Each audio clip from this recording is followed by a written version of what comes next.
Hello and welcome to the first edition of Rushes Online, the voice of independent film and filmmaking in Scotland. In this edition we'll be talking to Alan Knight, a documentary filmmaker based in Edinburgh, about his life and work. Alan, you've been a documentary filmmaker for some time now, and you have been working in London, in Edinburgh and further afield in Italy as well. Yeah, I worked with an Italian production company, which is from Rome, but we actually worked in Bosnia because the project was actually in Bosnia. Right, and what has been your experience of working in these different environments?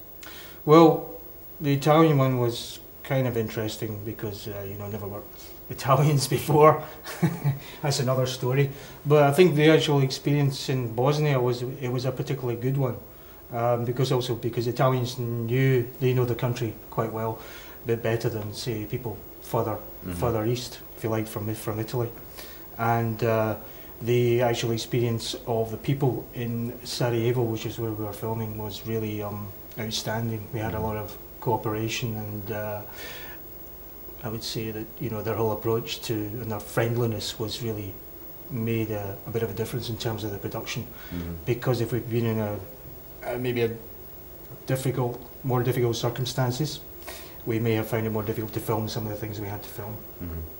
So I would say that my experience also, particularly with the crew as well, the producer hadn't had a great deal of experience, but I was really impressed by the way she learned very, very quickly, whereas the rest of the crew were actually quite experienced, and they'd worked on feature films and documentaries as well, so that helped in terms of they understood what I was trying to do with the project.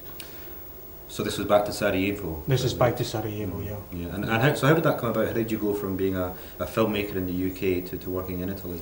Just by luck. I mean, I found a producer in Paris. We were both in Paris at the same time doing a course. I was trying to find a producer, which is not so easy to find somebody that's suitable. She liked a lot of my projects, and there was the opportunity. She found some money, and she was very, very keen on this particular project. So we researched the project. We had enough money to go to Sarajevo to research the project. We did that, and then we made an application. She made the application to DGC in Rome. This is a big funding organisation, a little bit like Scottish Screen, only much, much larger. And after about 6 months of going through the process of the application, we got lucky and we got the funding. It was not a big budget, but it was enough just to make the film. And that's really how it started. And from then on, everything went as well as I could expect it, given the limitations that we had. Yeah. And before that, you'd worked in London for the BFI. Yeah, I worked as a freelancer. I was editor for a while as well. Worked as a writer, writing scripts, trying to get projects off the ground. Eventually, one project, which was a film called The Art of Survival. I managed to make that in London, but that was a real struggle. It was very, very difficult. But it's always difficult. Filmmaking is difficult, and finding the money is difficult. Finding the money is maybe even harder than making the movie sometimes, So yeah, I worked in London a lot. I worked on feature films a lot. So I got television, pop promos, quite a variety of different things. So I got to know different kind of people and how they approach filmmaking. Particularly for me, most of the time I was working on feature films in editing. So that was a good experience for me. So you find out a lot about some of the idiosyncrasies of the business, and but in the end, even for those filmmakers, and some of them were quite well known, even for them it was difficult finding money from time to time.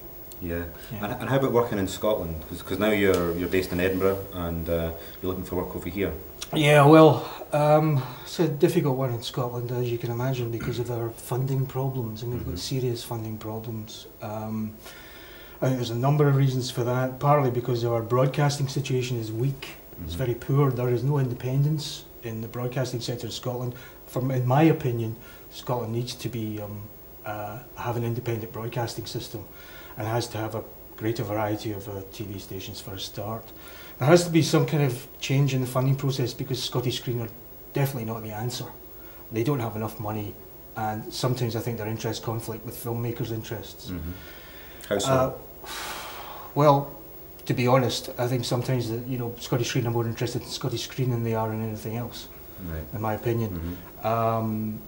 It's a difficult one because it's a bureaucracy, and the bureaucracies do not function like freelance filmmakers and lots of other people in the business. Mm-hmm. The often trumpeted example is Denmark. People will say Denmark. Here's a country the similar size of Scotland, has this film institute that has a worldwide renown for making excellent films and promoting that. Absolutely. So what is different there? If they're the same size as we are. It's a good question. I mean, yeah, Denmark's the same size as Scotland. Well, all I can say is there must have been a situation where a group of people came together, obviously very talented people, and managed to bring something together that was quite unique. Also they made the films cheaply, and they kind of found a new aesthetic, if you like.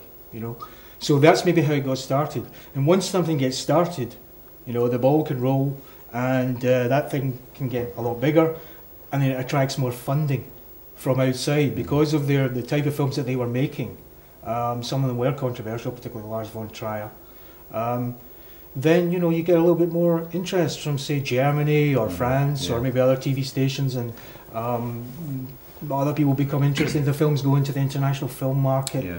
So perhaps it starts small and it gets a little bit bigger, but you've got to have a bit of innovation, a bit of imagination, a lot of ideas, and I would think that probably the producers in that group are actually quite talented, because you need talented producers as well as good directors. And that seems to be something that's lacking in Scotland at the moment, are people who are actually producers who can take the ball and run with it. It's very, very difficult, and I think that's partly because any of the good producers in Scotland have to leave, because a lot of them have to go down, unfortunately, to London. It's like a magnet, because many of them just to work. Just to work in the business, they have to go to London, and they end up working in television perhaps, maybe occasionally get a feature film made. Whereas people here, because the broadcasting situation is particularly poor, at the present time, there's very little in terms of regular work. Sure. Well, that's all for now from Rushes Online. We'll see you next time.